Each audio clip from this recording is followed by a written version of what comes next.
All right, so let's check out a real situation. I got a wolf range that's going into its location in this new kitchen. And what I was really interested in was how these wedges would do under a concentrated load. So here's the anti-tip bracket attached to the stove. And I'm going to say even the small Shim lifted this very easily under the concentrated load. But for the sake of time, I'm going to show you the medium-sized one. Let's see if we can get this up in time before we run out of time.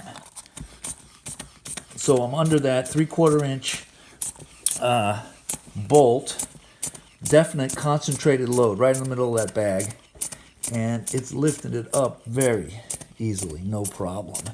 So even under that specific load of that nut, hasn't done any damage to the wedge, and it lifted it pretty easily. I'd say really good value for these shims.